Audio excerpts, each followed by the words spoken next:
Hello friends, welcome to Honey GS Academy.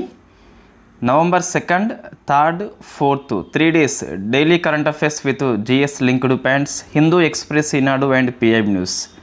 అంతకంటే ముందు small notice, మనము November 10th so Monday science and technology and environmental studies అని చెప్పేసి కొత్త course launch చేయబోతున్నాము. UPSC prelims syllabus, TGPSC group syllabus, APPSC group 2 syllabus ముఖ్యంగా cover చేయడం జరుగుతుంది. సో కంప్లీట్లీ మీకు ఒక సింగిల్ సోర్స్ మాదిరిగా ఈ కోర్స్ పనిచేస్తుంది. నవంబర్ 10th మండే స్టార్ట్ అవుతుంది. ఎక్కువ క్లాసెస్ లైవ్ సెషన్లో చెప్పడం జరుగుతుంది. ఆఫ్లైన్ లాగా మీకు అట్మాస్ఫియర్ కనిపిస్తుంది. సో రికార్డెడ్ క్లాసెస్ ఉంటాయి, live sessions also are there. ఈ ఒక్కరోజు కార్తీక పౌర్ణమి సందర్భంగా మనల్ని నమ్మే ఆస్పిరెంట్స్ కోసము, హనీ జిఎస్ అకాడమీ మీద నమ్మకం పెట్టిన వాళ్ళ కోసము ఈ కోర్సు యాక్చువల్ ప్రైసు 1299 ఉంటుంది కంపల్సరీ.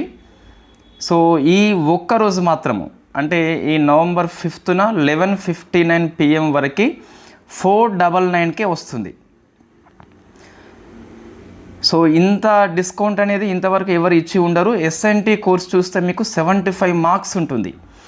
టీజీపీఎస్సిలో కూడా ఇన్ఫ్యాక్ట్ 20 నుంచి 25 మార్కులు అయితే ప్రజెంట్ ఉన్నాయి. గ్రూప్ 2 పేపర్ 1లో గ్రూప్ 1 ప్రిలిమ్స్కి దాన్ని పెంచేందుకు ఎక్కువ అవకాశం ఉంది. There is no guarantee, but ఎక్కువ అవకాశం అయితే ఉంది. సరే, మొత్తం మీద 20 to 25 మార్క్స్ అయితే వస్తున్నాయి. రైట్, కోర్స్ వచ్చేసి సైన్స్ అండ్ టెక్నాలజీ ఉంటుంది, ఎన్విరాన్మెంటల్ స్టడీస్ కూడా ఉంటుంది. రెండు కలిపి ఒకటే సింగిల్ కోర్స్. టెంగ్లీష్ అంటే తెలుగు భాష అండ్ ఇంగ్లీష్ మీకు బైలింగ్వల్ ఉంటుంది. ఏ మీడియం వాళ్ళకి కూడా ఇబ్బంది అవ్వదు. మీరు గ్రూప్ 2 ఎగ్జామ్స్ రాసేంత వరకు వ్యాలిడిటీ ఉంటుంది.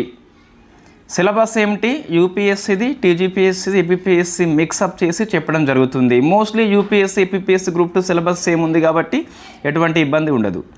స్టాటిక్ పోర్షన్ ఉంటుంది, అప్డేట్స్ కూడా ఉంటాయి. ఫర్ ఎగ్జాంపుల్ రామ్సర్ సైట్స్ కావచ్చు, బయోస్ఫియర్ రిజర్వ్ కావచ్చు, ఇటువంటి ఎప్పుడు అప్డేట్స్ ఉంటాయి. సో లేకుంటే రెన్యూవబుల్ ఎనర్జీ కావచ్చు, న్యూక్లియర్ టెక్నాలజీ కావచ్చు, స్పేస్లో మిషన్స్ కావచ్చు, డిఫెన్స్లో మిసైల్స్ కావచ్చు, మోస్ట్లీ అప్డేట్స్ మీకు ఎక్కువ వస్తాయి ఎగ్జామ్ లోపల. సో రెండింటిని మనం కలగలిపి చెప్పడం జరుగుతుంది. ఆన్లైన్లో లైవ్ క్లాసెస్ ఉంటాయి, రికార్డు క్లాసెస్ కూడా ఉంటాయి. మనం లైవ్ క్లాసెస్ ఇంతవరకు పాలిటీ ఎకనామీ చేయలేదు. ఈ ఎస్ఎన్టీలో ఫస్ట్ టైం చేస్తున్నాము. వై దిస్ స్పెషల్ అంటే ఆల్ ఇన్ వన్ కోర్స్ అండి. అంటే మీకు వీడియో క్లాసెస్ ఉంటాయి ఆన్లైన్లో, ప్లస్ లైవ్ ప్లస్ రికార్డెడ్ ఉంటాయి. రిటర్న్ నోట్స్ ఉంటుంది. పాలిటీ ఎకనామీ డిటిపి తయారవుతుంది కాబట్టి సో దీనికి డిటిపి ఇప్పుడే మనం ఇవ్వలేము. కోర్సు ఎండింగ్ నాటికి మీకు వేరే ఆఫ్లైన్లో బుక్ రూపంలో వస్తుంది. సో టెస్ట్ సిరీస్ ఇందులోనే ఉంటుంది. యాజ్ పర్ మైక్రో టాపిక్స్ అంటే ఎవ్రీ సండే ఎగ్జామ్ ఉంటుంది. రివిజన్ సిరీస్ కండక్ట్ చేద్దాం మనము. నోటిఫికేషన్ ఎప్పుడైతే వస్తుందో అప్పటి నుంచి యాక్టివ్ రీకాల్ షీట్స్ ఉంటాయి. అంటే బయోస్ఫియర్ రిజర్వ్ 18 ఉన్నాయి కదా, సో ఒక దగ్గర రాస్తాం మనం. టైగర్ రిజర్వ్ ఒక దగ్గర రాస్తాం. సో వాటిని ఈజీగా మీరు ఎలా గుర్తుపెట్టుకోవచ్చు అని చెప్పేసి ఒక active recall sheets easy for revision. మీ రివిజన్ని అది వేగవంతం చేస్తుంది. అవన్నీ ఇందులోనే వస్తాయి. ఈ active recall sheets plus revision series మీకు నోటిఫికేషన్ అనంతరం మాత్రమే ఇవ్వడం జరుగుతుంది, ముందు అయితే ఉండదు. సో స్టాటిక్ పోర్షన్ ఉంటుంది, కరెంట్ అప్డేట్స్ కలగలిపి ఉంటాయి. ఎక్స్ట్రా ఫీజు లాంటి ఇక్కడ ఏమీ ఉండవు అప్డేట్స్కి కూడా. పీవైక్యూ బేస్డ్ అప్రోచ్ అంటే కొన్ని సిలబస్లో ఉండవు అండి. పీవైక్యూ యూపీఎస్సీ అడిగింది, వాటిని మనం తీసుకొని దానికి ఒక టాపిక్ హెడ్డింగ్ పెట్టుకొని డిస్కస్ చేస్తాం. మీరు ఎకనామీలో చూసి ఉన్నారు, పాలిటీ చూసి ఉన్నాయి. మోస్ట్లీ ఎకనామీ లోపల ఇటువంటివి ఎక్కువ వస్తాయి. అంటే మనకి సిలబస్లో పేర్కొనకపోయినా లింక్డ్ అంశం ఇంతకుముందు ఎగ్జామ్లో వచ్చినప్పుడు దాన్ని హెడ్డింగ్ తీసుకొని ఒక చిన్న టాపిక్ మనం తయారు చేసుకుంటాం, మైక్రో టాపిక్స్ మాదిరిగా. పీడిఎఫ్ నోట్స్ రిటర్న్ మోడ్లో ఉంటుంది. సో ఎప్పటికప్పుడు బిఫోర్ నోట్స్ ఇవ్వడం జరుగుతుంది. వన్ టైం సేల్ అంటే మళ్ళీ కొనుగోలు చేసేలా ప్లాన్ ఇక్కడ ఏమీ లేదు. ఒకసారి కొనుగోలు చేస్తే మీ గ్రూప్ 2 ఎగ్జామ్ అయ్యేంత వరకు ఉంటుంది. ఏ రాష్ట్రం వాళ్ళైతే ఆ రాష్ట్రము. నాకు టీజీపీఎస్సీ, ఏపీపీఎస్సీ మీరు ఏ రాష్ట్రం తెలియదు కాబట్టి 2 స్టేట్స్లో గ్రూప్ 2 ఎగ్జామ్స్ ఏపీపీఎస్సీ మెయిన్స్ అయ్యేంత వరకు కూడా మీ వ్యాలిడిటీ ఉంటుంది. సో మళ్ళీ సెకండ్ టైం అనేది కొనుగోలు చేయడం లేదు ఇక్కడ. No critical topic is left behind అంటే మనము ఏ ఒక్క క్రిటికల్ అంశాన్ని వదిలిపెట్టాము. ఆ మాటకు వస్తే క్రిటికల్ అంశాలు మనము సగం కంటే ఎక్కువ డిస్కస్ చేసినాము. Environmental updates and space updates and defence updates అని చెప్పేసి దాంట్లో మనము క్రిటికల్ అంశాలు డిస్కస్ చేసినాం మనం. కాబట్టి ఇక్కడ ఏ అంశాన్ని వదిలిపెట్టే ప్రసక్తి లేదు. అంటే ఈజీ ఉన్న అంశాన్ని ఎక్కువ చెప్పి కఠినమైన అంశాన్ని, ఆ మాటకు వస్తే మనం పాలిటీ ఎకనామీ ఏది తీసుకున్నప్పటికీ మొట్టమొదట కఠిన అంశాలు చెప్పినాకనే చిన్నవి ఫ్యాక్ట్ అంశాలు మనం లాస్ట్లో వదిలేస్తున్నాం. మనం లాస్ట్లో డిస్కస్ చేస్తున్నాం. ఫస్ట్ ఎప్పుడైనా సరే మెయిన్ టాపిక్, అందులో ఉన్న మెయిన్ టాపిక్ మనం డిస్కస్ చేస్తాం. ఎకనామీ తీసుకోండి, first public finance, foreign trade, 2 పెద్ద పాఠాలు మనం డిస్కస్ చేసినాం. పాలిటీ తీసుకోండి, లెజిస్లేటివ్, ఎగ్జిక్యూటివ్, జ్యుడిషియర్ అని చెప్పేసి 3 పెద్ద పాఠాలు డిస్కస్ చేసినాం మనం. హిస్టరీ తీసుకోండి, మొఘల్స్ అండ్ ఢిల్లీ సుల్తాన్స్, అంతకంటే పెద్ద పాఠాలు ఏమున్నాయండి హిస్టరీ లోపల? మీకు ఏవీ లేవు. రైట్. గ్రూప్ 2 స్పెసిఫిక్గా మనం కవర్ చేయడం జరుగుతుంది ఏపీపీఎస్సీ సిలబస్. ఇదే అండి. ఈ ఒక్కరోజు మాత్రం మీకు 499 ఉంటుంది కంపల్సరీ. ఆఫర్ పొడిగించబడదు. తర్వాత ఎప్పుడు ఎస్ఎన్టీలో ఆఫర్ ఉండదు. పెద్ద కోర్స్ అండి, అది చాలా పెద్ద కోర్సు, లో కాస్ట్. సో ఇంతకంటే ఇంకెవరు ఇవ్వరు. అండ్ వ్యాలిడిటీ వచ్చేసి మీ గ్రూప్ 2 ఎగ్జామ్స్ వరకు టెస్ట్ సిరీస్ అందులోనే ఉంటుంది, క్లాసెస్ అండ్ నోట్స్ కూడా అందులోనే ఉంటుంది, రిటర్న్ నోట్స్ అని చెప్పేసి. సరే, మొత్తం మీద మనం కరెంట్ అఫైర్స్ చూస్తే డే ఆఫ్ ఇంపార్టెన్స్లో November 3 వెరీ ఫేమస్, మన సిలబస్లో ఉంది ఆల్రెడీ. ప్రొటెక్టెడ్ ఏరియాస్ కింద ఉంది. ఇంటర్నేషనల్ బయోస్ఫియర్ రిజర్వ్ డే అని చెప్పేసి పిలుస్తాం. థీమ్ వచ్చేసి యునెస్కో వెబ్సైట్లో ఇప్పటికీ 24 థీమే ఉంది, 25 థీమ్ అయితే లేదు. అప్డేట్ చేసినప్పుడు మనము ఇక్కడ అప్డేట్ చేసుకుందాం. ఇండియా పాయింట్ ఆఫ్ వ్యూలో చూస్తే యాజ్ పర్ పిఐబి న్యూస్ భారతదేశం లోపల ఇప్పటికీ 18 బయోస్ఫియర్ రిజర్వ్ ఉన్నాయి. అందులో 13 యునెస్కో గుర్తించింది. మ్యాన్ అండ్ బయోస్ఫియర్ ప్రోగ్రామ్ అని చెప్పేసి యునెస్కో యొక్క ప్రోగ్రామ్ కింద గుర్తించబడింది మనకి. ఇన్ఫ్యాక్ట్ 2025 సెప్టెంబర్ మాసం కరెంట్ అఫైర్స్ మనం డిస్కస్ చేసినాం. హిమాచల్ ప్రదేశ్లో ఉన్నటువంటి కోల్డ్ డీసెట్ ఏదైతే ఉందో యునెస్కో యొక్క ఆమోదం పొందిన 13వ బయోస్ఫియర్ రిజర్వ్. మొత్తం 18లో యునెస్కో యొక్క ఆమోదం 13 వచ్చినాయండి. ఇప్పటికీ ఎంత వైశాల్యంలో విస్తరించబడి ఉన్నాయంటే బయోస్ఫియర్ రిజర్వ్ అని చెప్పేసి 91,400 అని చెప్పేసి జస్ట్ ఒక రౌండ్ ఫిగర్ గుర్తుపెట్టుకోండి సరిపోతుంది. ఫస్ట్ వచ్చేసి నీలగిరి అని చెప్పేసి పిలుస్తాను. 1986 లోపల 3 రాష్ట్రాలు విస్తరించబడి ఉంటాయి, తమిళనాడు, కర్ణాటక, కేరళ అని చెప్పేసి. మోస్ట్ రీసెంట్ 2011లో 18వ వచ్చింది, పన్నా అని చెప్పేసి మధ్యప్రదేశ్ లోపల ఉంటుంది. తెలంగాణలో లేదు, ఏపీలో వెరీ ఫేమస్. సో ఇది గుర్తుపెట్టుకోవాలి ఏపీ వాళ్ళు, ఇయర్ కూడా అవసరం ఉంటుంది. 2010లో సో శేషాచలం అని చెప్పేసి 2010 ఇయర్ గుర్తుపెట్టుకోండి. రైట్. ఈ 18లో అతి చిన్నది నోక్రేక్ ఫ్రమ్ మేఘాలయ, అతిపెద్దది రాన్ ఆఫ్ కచ్ గుర్తుపెట్టుకోండి. సో బయోస్ఫియర్ రిజర్వ్ లోపల మొత్తము ఇవి ఏ చట్టం ప్రకారం అయితే ఏర్పాటు చేయబడవు, ఈ జాతీయ పార్కులు అవైతే వైల్డ్ లైఫ్ ప్రొటెక్షన్ యాక్ట్ అని చెప్పేసి ఉంటుంది కదా, ఇక్కడ చట్టం లాంటిది ఏమీ ఉండదు. బట్ మీకు ఒక బయోస్ఫియర్ రిజర్వ్ మొత్తాన్ని 3 ప్రాంతాలుగా మనం డివైడ్ చేసుకుంటాం. ఒకటి కోర్ ఏరియా అని చెప్పేసి పిలుస్తాం.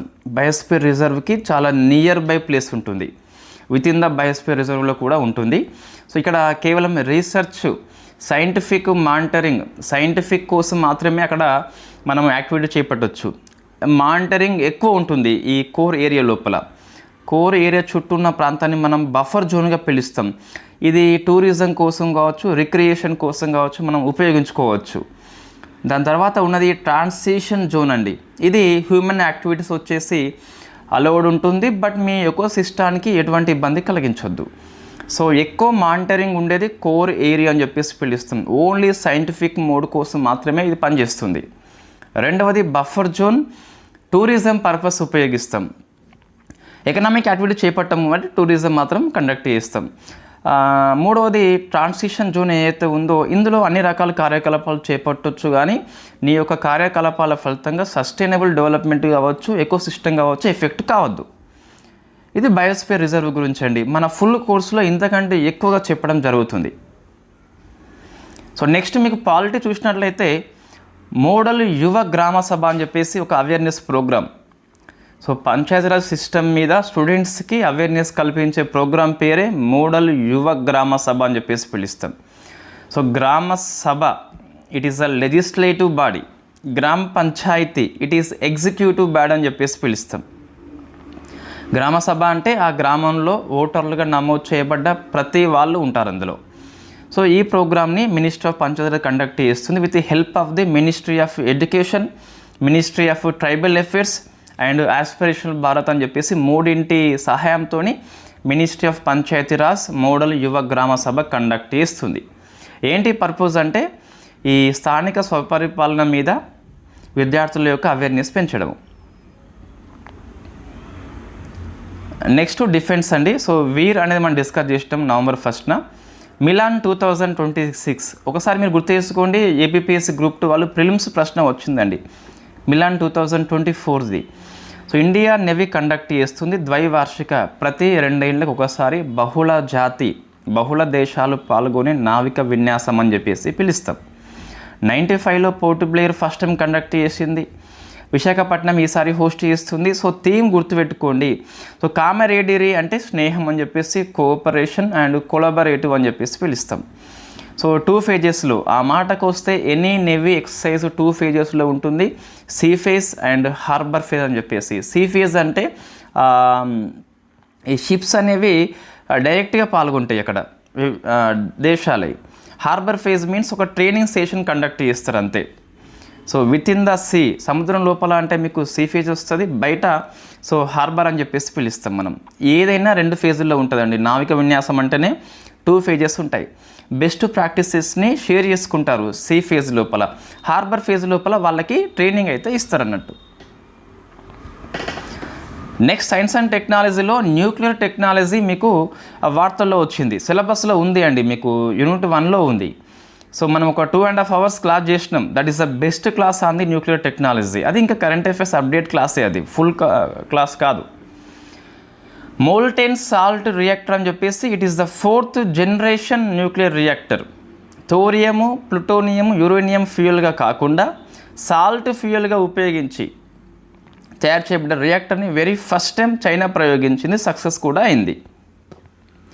So what is the molten salt reactor అని చెప్పేసి చూస్తే, ఫస్ట్ మోల్టెన్ సాల్ట్ని అంటే కరిగిన సాల్ట్ని మనము ఫ్యూయల్గా ఉపయోగిస్తాం, దాన్ని కూలెంట్గా ఉపయోగిస్తాం, శీతలీకరణగా ఉపయోగిస్తాము, ఇంధనంగా ఉపయోగిస్తామండి. What is the molten salt means కరిగిన ఉప్పు అని చెప్పేసి పిలుస్తాం. ఎలా కరుగుతుంది, అది ఏ స్టేటస్లో ఉంటుందని చెప్పేసి చూస్తే, అధిక టెంపరేచర్ దగ్గర వేడి చేస్తాం కాబట్టి లిక్విడ్ స్టేట్లోకి జనరల్గా ఉప్పు వచ్చేసి సాలిడ్లో ఉంటుంది కదా, అధిక టెంపరేచర్ వద్ద మనము దాన్ని హీట్ చేసినప్పుడు సో లిక్విడ్లోకి మారిపోతుంది. దాన్ని మనం ఫ్యూయల్గా ఉపయోగిస్తాం అండ్ క్యూలెంట్గా ఉపయోగిస్తాం. It is first 4th generation కాబట్టి చైనా గుర్తుపెట్టుకొని సరిపోతుంది. నెక్స్ట్ ఇవన్నీ కూడా ఫ్యాక్ట్ బిట్స్. ఇంకా north eastern science and technology cluster, ఈశాన్య ప్రాంతం లోపల సైన్స్ మీద డెవలప్మెంట్ కోసం అని చెప్పేసి ఐఐటి గౌహతి కేంద్రంగా ఒక సెంటర్ని మనం ప్రారంభించుకున్నాం. పిఐబి న్యూస్ అండి, కొంచెం ఫోకస్ చేయండి. నెక్స్ట్ చూస్తే ఒక సైంటిఫిక్ ప్రోగ్రామ్స్ అని చెప్పేసి మీకు సిలబస్లో ఉందా లేదా? ఉంది అంటే ఫస్ట్ యూనిట్లో ఉంది కదా. Research development and innovation fund అని చెప్పేసి 1,00,000 కోట్లతోని పిఎం మోడీ స్టార్ట్ చేసిండు. దీన్ని department of science and technology వాళ్ళు అమలు చేస్తారు. అయితే ప్రశ్న డెప్త్గా వచ్చినప్పుడు ఈ పథకాన్ని ఇన్ని కోట్లతోని సో ఎక్కడ స్టార్ట్ చేసిండు పిఎం మోడీ అంటే, emerging science and technology and innovation conclave from Delhi అని చెప్పేసి ఆ మీటింగ్ లోపల ఈ research development and innovation scheme fund అని చెప్పి స్టార్ట్ చేసిండు. ఈ ఫుల్ కోర్సులో మీకు ఈ స్కీమ్ అనేది ఇంకొంచెం డెప్త్గా వస్తుందండి. Next international affairs. Apex summit మీ November 1st అయిపోయింది. జనరేషనల్ టొబాకో బ్యాన్ని అమలు చేసిన ఫస్ట్ కంట్రీ మాల్దీవులు అండి. ఇంతవరకు ఏ కంట్రీ అమలు చేయలేదు. సో టొబాకో బ్యాన్ వచ్చేసి చాలా కంట్రీస్ చేసినాయి. జనరేషనల్ టొబాకో బ్యాన్ అని చెప్పేసి అమలు చేసిన ఫస్ట్ కంట్రీ మాల్దీవులట. What is the generational ban అని చెప్పేసి చూస్తే, ఒక నిర్దిష్టమైన తేదీ తర్వాత పుట్టిన వాళ్ళు ఎవరికి కూడా పొగాకు అమ్మడం ఉండదు, పొగాకు వాడడం కూడా ఉండదు. సో ఈ నేపాల్ కాకుండా మాల్దీవులు అని చెప్పేసి చూస్తే 2007 January 1 అండి. ఇంతకుముందు చాలా కంట్రీస్ చట్టాలు చేసి కానీ అమలు చేయలేదు. ఇది ఫస్ట్ అమలు చేస్తుందట యాజ్ పర్ హిందూ ప్రకారం చూస్తే. సో మాల్దీవులు అని చెప్పేసి గుర్తుపెట్టుకోండి. 2007 నుంచి పుట్టిన వాళ్ళు ఎవరికి కూడా పొగాకు అమ్మడం ఉండదు, పొగాకు వాడటం అయితే ఉండదని చెప్పేసి ఆ చట్టము అమలు చేస్తున్న ఫస్ట్ కంట్రీ మాల్దీవులు అని చెప్పేసి పిలుస్తాం. స్పోర్ట్స్ అండి. Women world cup 25 India host చేసింది అఫీషియల్గా వాస్తవంగా. బట్ శ్రీలంక కూడా హోస్ట్ చేసినట్టే. పాకిస్తాన్ మన ఇండియాకి రానని చెప్పింది కాబట్టి, సో పాకిస్తాన్ మ్యాచ్లు శ్రీలంక లోపల జరిగినాయి కాబట్టి ఇండియా ప్లస్ శ్రీలంక 2 తీసుకోవచ్చండి. అఫీషియల్లీ వచ్చేసి ఇండియా వాస్తవంగా ఇట్ ఈస్ 13th ఎడిషన్ మీకు. సో ఇండియా గెలుచుకుంది, BCCI యొక్క ఉమెన్ టీం గెలుచుకుంది. It is a private institution కాబట్టి మనం BCCI అని చెప్పాలి ఒక ఎడ్యుకేటర్గా మనం. సో కెప్టెన్ వచ్చేసి హర్మన్ప్రీత్ కౌర్.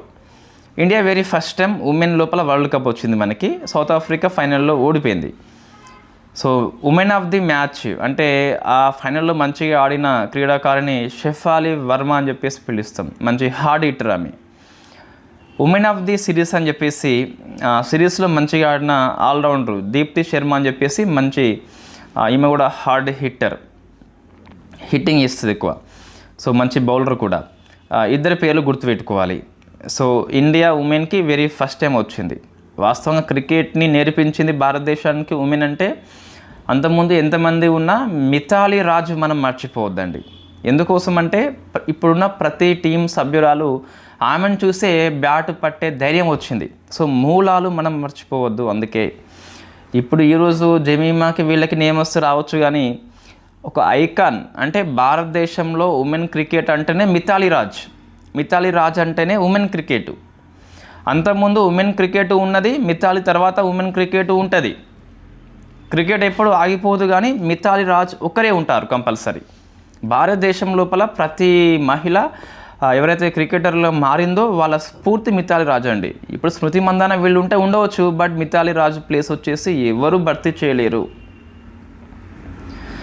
రైట్. ఇక పాకిస్తాన్ అయితే మనకు ఇండియాకి రాకుండా శ్రీలంక హోస్ట్ చేసింది. సో దీనికి అఫీషియల్ థీమ్ ఉంది, బ్రింగ్ ఇట్ హోమ్ అని పిలుస్తాం. ఆసియా యూత్ గేమ్స్ అండి. సో బహ్రెయిన్ రాజధాని మనామా హోస్ట్ చేసింది. First place goes to China. India వచ్చేసి 6వ ప్లేస్లో ఉంది. నాట్ మచ్ ఇంపార్టెంట్, స్కిప్ చేయవచ్చు. అపాయింట్మెంట్స్ అండి. సామియా సులుహు హుస్సేన్ అని టాంజానియా యొక్క అధ్యక్షురాలు. రెండవసారి.